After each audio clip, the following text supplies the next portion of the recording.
Before we begin, just a quick disclaimer. You might encounter strong language. Oops. We also want to be clear that the things we say are our opinions and in should no way be taken as medical health or dietary advice.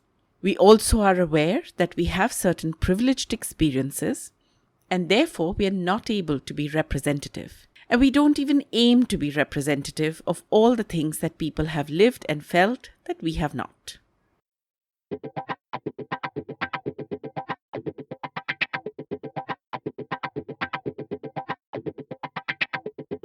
I'm fat and I'm terrified to tell someone that I love them.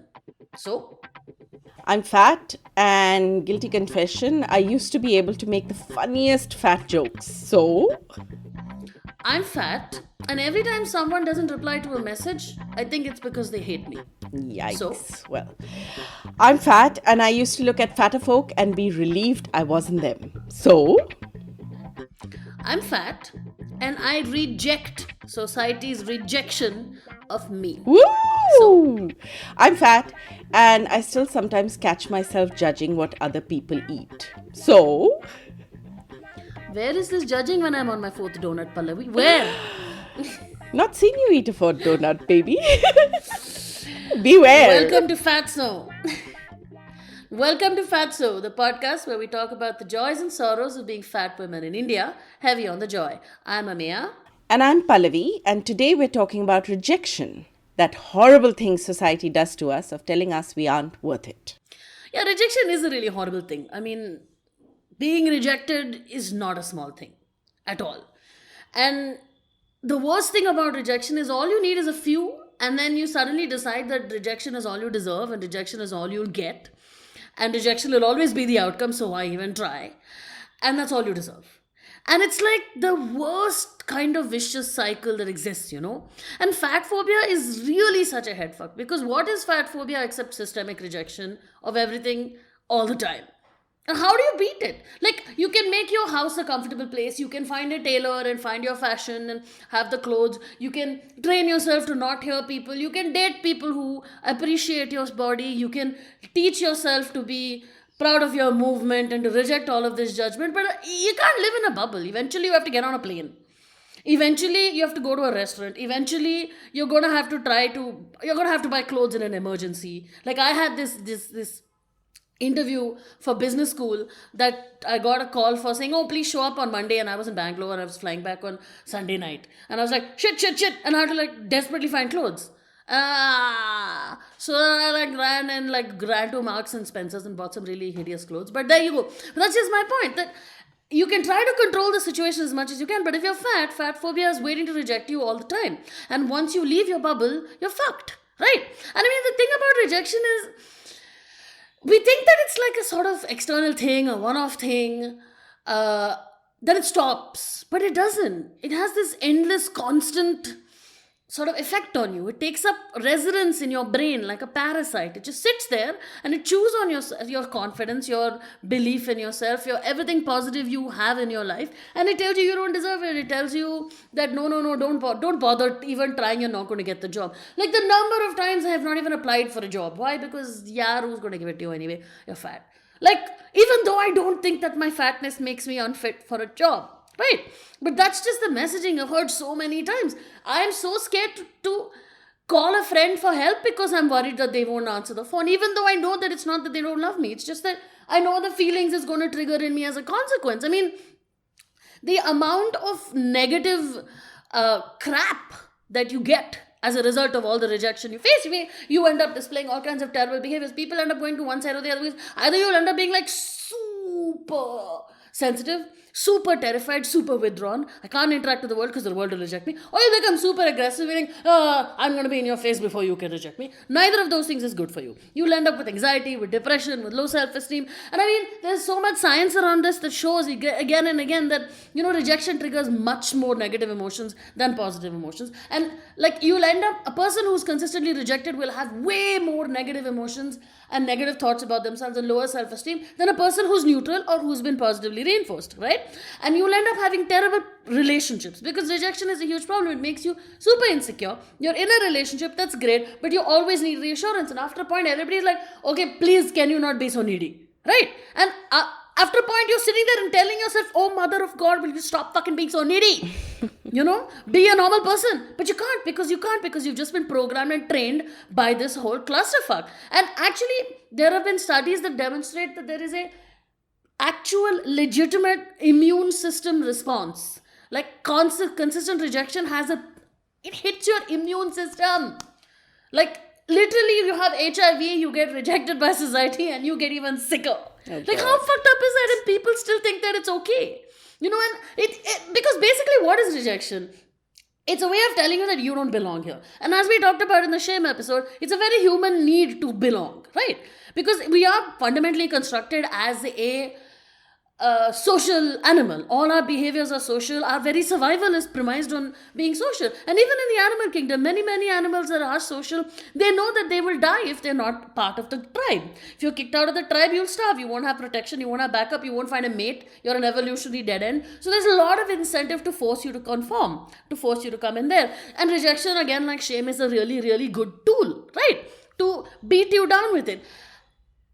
And it's like, it just doesn't make sense to me, right? Because here I am, a perfectly normal person. Or, okay, perfectly normal is a problematic term because what is normal? But also, I think I'm a fairly good person. I'm fairly functional. I'm fairly sensitive, and I know where the boundaries are and how to behave in public. And yet, if I call my friend and say, I'm feeling like shit, can we have a drink? And they don't reply, or they say, no, I'm sorry, I can't do this right now. I think that, oh my God, it's because I'm a terrible friend and they hate me and they don't want to be my friend anymore. While some jackass who sends me a dick pic thinks that it's outrageous that I'm not delighted. Like, this is how fucked up rejection is. Maya, I think we were feeling particularly brave when we planned out the episodes for this season, huh? Because we're unpacking some really heavy stuff here, boo. I swear, man. I swear. Like, I still remember when we were brainstorming this list and we were all like, la, so this, and shame, and rejection, and low self-esteem. And I was just like, now I'm like, what? Yeah, and I mean, yeah, unpacking this stuff is not the easiest thing on earth, But yeah, well, I took a page out of your book and I went ahead and read about what rejection is all about. I'm not going to go into the definition. You've already done that. But I found the antonyms really interesting, because, well, they include some of my favorite words these days, at least, which is acknowledgement and validation, right? And you know why it's interesting to me? Because, we always have these conversations about, we talk about feelings and they're being valid and the need to just acknowledge them. And, it's actually that basic. It's actually, rejection is that powerful because it's that basic. When you tell somebody, listen, I'm feeling horrible about being snubbed.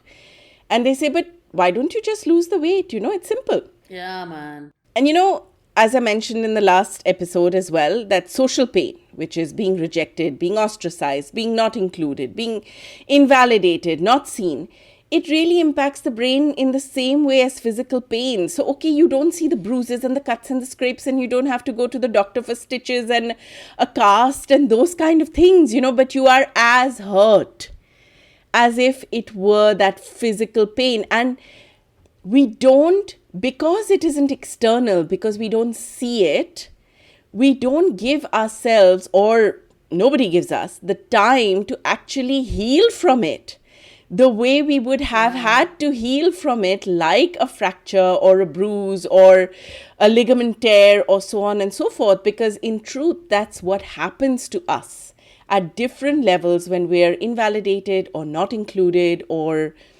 ostracized, etc. And, it's what you said. I mean, if this wasn't enough, rejection results in anxiety. Yeah. And anxiety, I mean, when we intersect this with fat, you talk about controlling how much you eat, you talk about going out and exercising, so those are the things that are supposed to help us resolve being fat. But anxiety leads to eating disorders.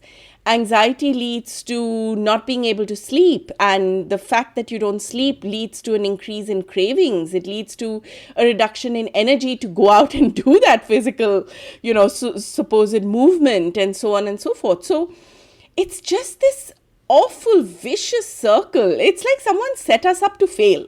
100%. Really, it really feels that we've been set up to fail. Like, tell a person they're fat, reject them thoroughly so that they will stay fat and miserable their whole life, and they will consume, what we want them to consume just because they're looking for this dream of happiness. And I mean, it's not even just the fat people. Like, all the thin people will also consume what we want them to consume because they don't want to become like the fat people. Right? Yes, because... But I mean, that's just it. That is the crux of fat phobia. That it is basically a giant long con. I mean, I say it as if somebody sort of sat down and there's like some evil, Dr. Evil with some naked Sphinx cat like making notes. But no, that's how it turned out because of various interests. And we have all always found it just easier to go with the flow in that sense, and it's like super problematic.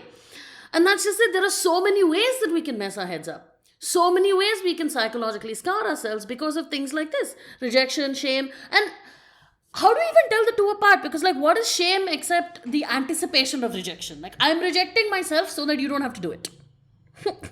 Right? Yeah. It's like the next level. I mean, it's crazy. When I think about rejection and I'm like, okay, when did I start getting rejected? Like, what is this thing? I don't know. There must have been a lot of rejection. Again, have I blocked it all out? Am I just one of those lucky, happy people who forgets the bad stuff? Eek. I don't think so. I'm pretty good at holding grudges. But right. Let's see if I can just give you some of the big rejection moments in my life. Okay.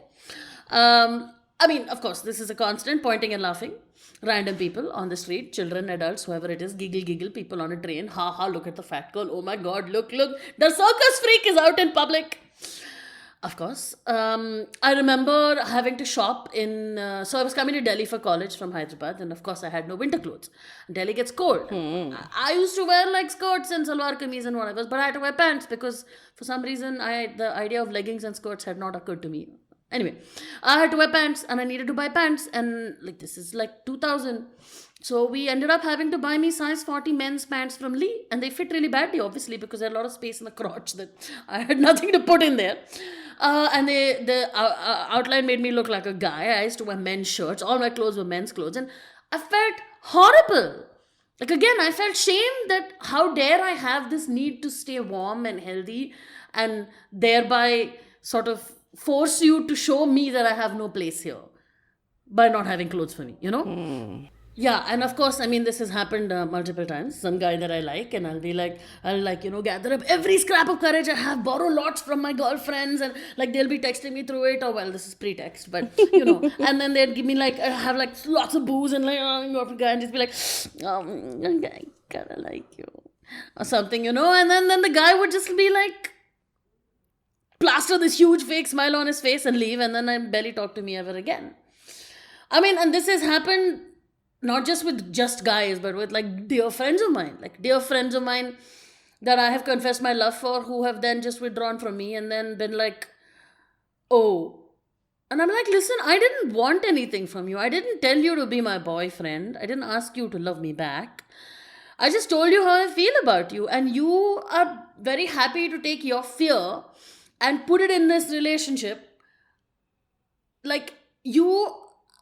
I am doing everything I can to not let my feelings affect this relationship. And you, on the other hand, think that you can take your fear of me and come and screw up our friendship entirely, And it's been it's happened countless times, which is the thing, which is why I just don't, I have this big closed thing in my head when it comes to men, that men will always reject me.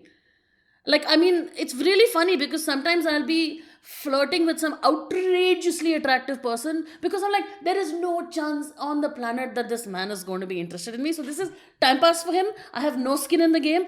The minute it gets serious, I'm like, or I can flirt outrageously with guys that I'm not interested in at all. The minute I'm interested in somebody, I can't say a word. I ran into somebody at work who was super interesting and I was crushing on him a little bit. And then I had to write him work-related emails. And I was just like, and my friends were like, what the fuck is is wrong with you, right? But that's just it. This is how deeply that rejection trauma is rooted in me, that I feel like if this man ever knew even vaguely that I was crushing on him, which what does a crush even mean? Like, it's just a tiny fun thing. Even if he found out that, it would affect him so deeply, he would reject me so strongly that it'd fuck my career, which also was not a possible outcome. It just shows you how irrational the response is about this, right? And then at the times that I've had to squeeze myself into a chair that has arms, especially those plastic ones, and then I stand up and the chair stands up with me. Or what happened in my friend's house the other day, where I sat in the chair and the side of the chair broke off and I fell off onto the ground.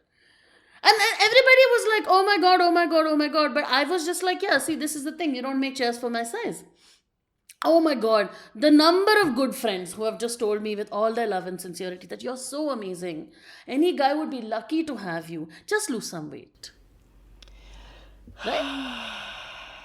And every single time that some well-meaning person says, it'll be okay, when I'm upset about my future, or I'm upset about my single life, or I'm frustrated with my weight. No, it's fine. You're not fat. I'm like, fuck you. Because what are you doing? You're basically erasing my experience, right? Or, if I say that, oh yeah, I did this, it's okay. I'm like, what do you mean it'll be okay? You mean I'm going to lose all the weight? How? Where is your empirical? No, you're trying to. I'm like, that does not mean it will happen. So like, what are you saying this? Are you basically throwing a platitude at me to dismiss what I'm trying to say? And are you just not even giving me the space to feel my feelings? Forget about the space to inhabit as a space. Anyway. Oh God, I hear you, babe. And like, I remember this guy. It was this really nice looking guy. And I used to flirt with him a lot. And he, just never responded. But I still flirted with him because I like to do it. And he came up to me on the last day and he said, this was an MBA. And he says to me, well, if it was your attitude in so-and-so's body, who was really hot, who's hot in the conventional way, I'd totally do you. But that whole concept of, I'm great, but I'm not in that body, and so I'm not worthy. It was horrible. And it fucked me up for years and years and years. And yeah, I'm still fucked up by the first guy that I confessed my love to, who basically said he only found me attractive when he was drunk. Well, the first guy I confessed my love to at the tender age of 14 told me that he liked skinny women. And so even though he was really flattered by the fact that the intelligent girl liked him, his choice was only really skinny women. That stayed in my head that, exactly, that you just can't be loved. And the thing is, he is just very sincere about it too. He's just telling you the truth that I'm only into skinny women. He doesn't know he's been conditioned into thinking only skinny women are attractive, of course. Because this guy also said the same thing to me, that it's just my type. I'm like, but why are you suddenly horny when you're drunk? Anyway, but for me, I grew up hearing my mother recount the story of how when she saw me, the first time she saw her baby, newborn baby, she told the nurse, this is not my baby, this is a Chinese baby. And the hospital had to convince her that I was actually her baby. There was no transfer over here. And, she goes on to talk about how my eyes were all slanty and how I was overweight already because I was 3 weeks late than the date the doctor gave her, and how I was a forceps baby, so my head was all elongated and all of that. So basically, I grew up hearing that, when my mother saw me, she thought I was an alien and basically rejected me the moment I was put into her arms. And the thing is that while babies may not have a language to articulate or understand, I think babies pretty much pick up these early emotions as well and, sort of integrate it, that I'm not wanted. So it was, the theme of my life, right? I've already talked about being bullied at school, though there was this one incident in class 9 which was particularly horrific when the boys started calling me Yokozuna and started comparing me to a sumo wrestler and things like that. And then I went to find, what does Yokozuna look like? What is a sumo wrestler? And my God, Maya, that comparison, the fact that when people look at me, they see that. It just, And I mean, no offense to Yokozuna, he was a great ass sumo wrestler, right?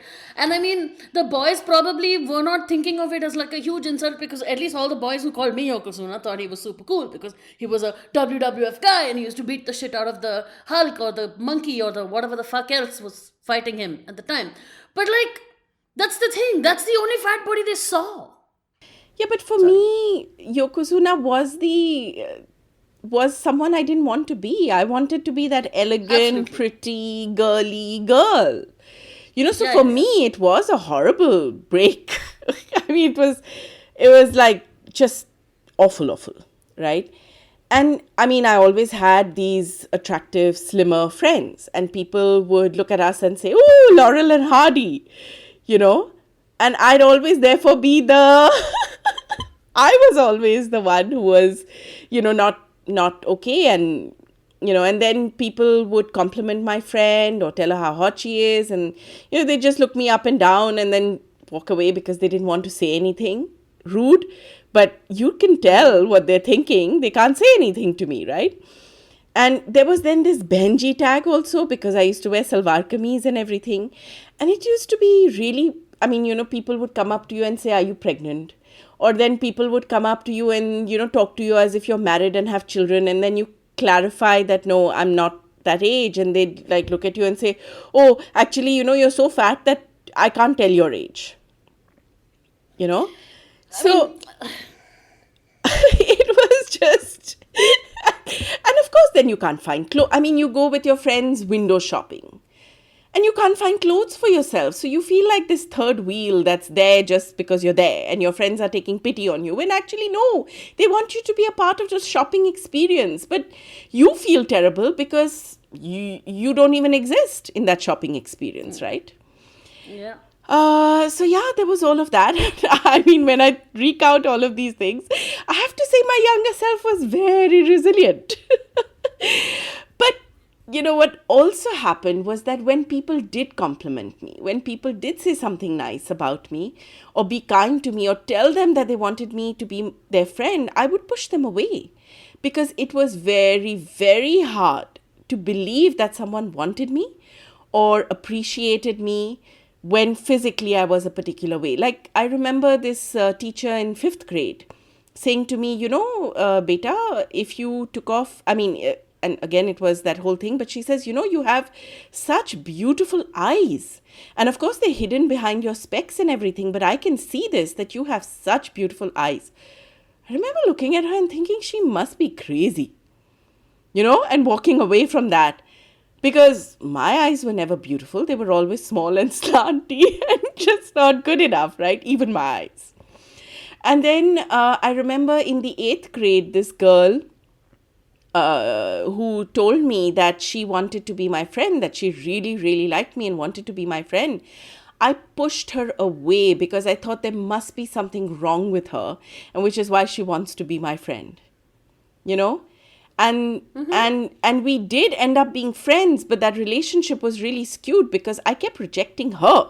It was sad because she genuinely wanted to be my friend. She genuinely cared for me, and I pushed her away because I was so sure there was no way that someone could actually accept me. So, yeah, I mean, it did change later. It did change later when I found real friendships, but I think there's always that nagging feeling that really, can I really be enough? I mean, I just wrote a blog post about it, right? Which is, am I too hard to love? Which is actually saying the same thing, that can I ever be enough? That's just it, because I mean, all of these experiences, Laurel and Hardy, and the thing is, somebody will become your friend to make fun of you. Like, I mean, one of my best friends in the 11th grade started the Ameya Hating Society, and almost everyone in my class joined. And they had like a little song, and they just went around the whole day going, aha, aha, aha. And I'm like, what's happening, guys? What's happening, guys? And suddenly at the end of the day, I figured it out, and I have never felt more devastated in my life. But the coping mechanism goes from, I was always a pleaser. I would always do my best to just give, give, give, give, give. And that's how, again, I end up being exploited by manipulative people because I just don't know how to say no. right? I also don't know how to believe compliments. So, yeah, I mean, how does one heal from the deep, deep, deep conviction that one is worthless? Even today, after all this time and all this therapy and all this help and all this work, still think I don't deserve love on some fundamental level. I mean, obviously, not fully all of me, blah, blah, blah. But on some level, I think that, yeah, why have I not met someone who wants to be with me? Because I'm not worth it. And that's, again, rationally and in many ways emotionally and psychologically, I know that's not true. But there's still a part of me that believes that, right? And that's the thing. And as I've gotten older, of course I can see that I add value and I am worth something. I have people who love me and who tell me that, who show me that, right? And of course, therapy is always great. Therapy is very good. Learning to take compliments, I found, has been a really, really big healing thing. Like, I make a joke about it, when you thank someone and they say, oh, no, it's nothing. I'm like, just smile and say thank you. And I just started trying to do that for myself. When someone says, oh, you look really nice, in my head, I may be saying, what? I look like shit. I say, that's so nice, thank you. And it's bizarre. It actually starts working. You start believing in the compliments. You start believing that they're actually true. And it's just so, so strange. And, you make the headway you can make. But at the same time, the world is still telling me I'm worthless because of my body. And it's the occasional positive bump of my bubble that helps me. But it's pushing against a steady, low-grade negative force that's always there. It never stops. It's really hard. I try to talk over or ignore or reject those voices that are being rejecting. I try to spend more time in spaces and with people who accept me and celebrate me and love me. But at the end of the day, I still have to go out into the real world. For me, and here we go with the healing again. That was a short 1-episode break. But healing from rejection has been about slowly and steadily realizing that what people say about me is not necessarily the truth about me. And, it started when I started working and I was doing well, but there were these politics. But I knew I was doing a good job, and I guess I also started realizing that people's opinions were not important after all, because, my work showed. Also around this time, so there was a point where politics did start impacting my promotions and things like that. But I made a conscious choice of not being a part of those politics. So I made a conscious choice that, okay, I'm not going to play dirty. I don't know how to, or at least I didn't think I knew how to. And I decided that I don't want to. I don't want to be that person. So I would stick to doing my job, the best job I could. I would stick to what I was learning and contributing and stay focused on that. And, I would deal with the stuff that happened.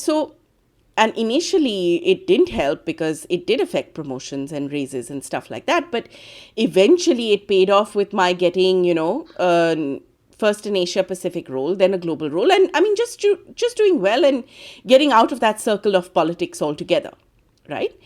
So it actually started there with my realizing that what people say about me isn't true about me, And the reason I talk about this with respect healing is because when I realized that, it sort of opened up the possibility that applies to the other aspects of my life as well, right?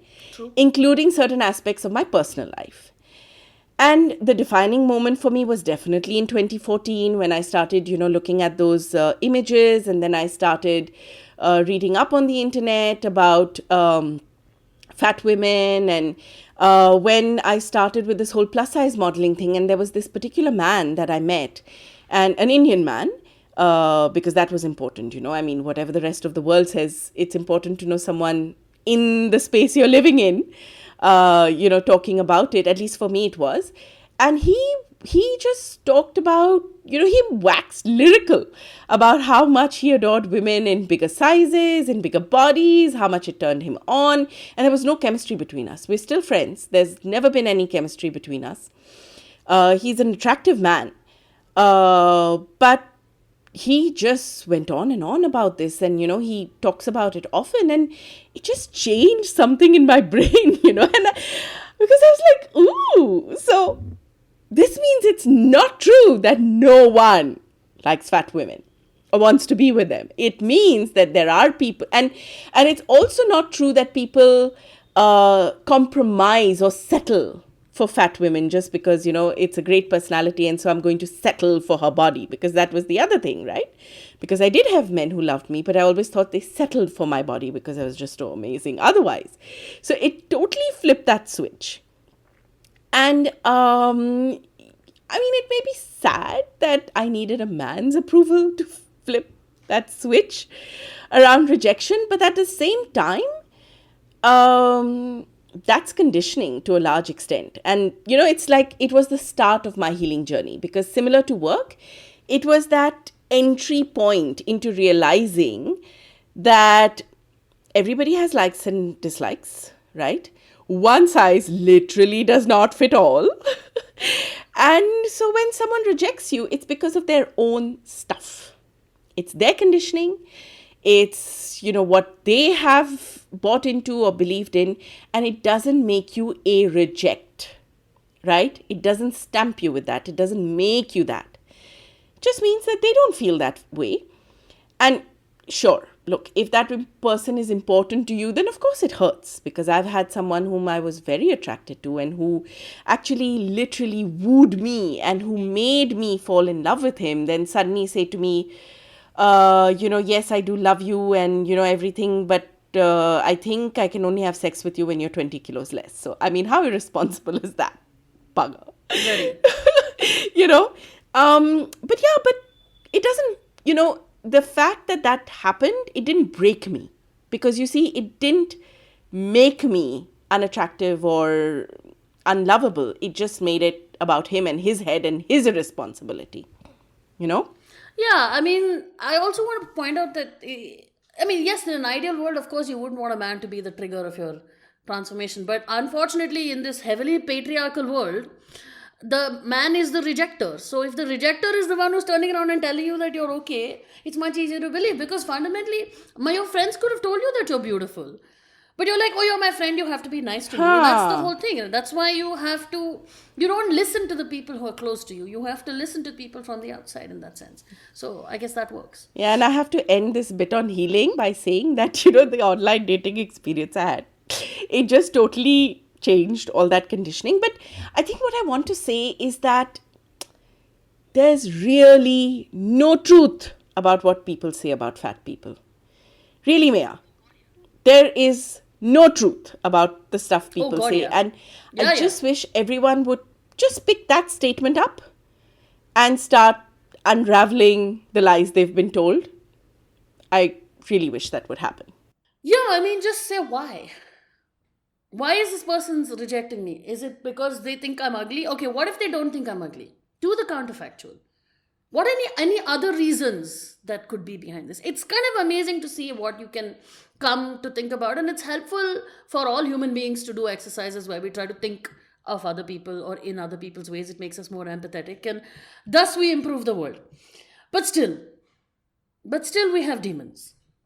Because every time someone says to me, hey, Ameya, I want to talk to you, my stomach drops into a bottomless pit, because I'm sure they're going to tell me I'm horrible, they hate me, they don't want to be friends anymore, they want to break up with me, they want to fire me. It's ridiculous. Like, you can turn around and say, Ameya, I need to talk to you, and I'm just like, oh God, she's angry with me because I said something mean.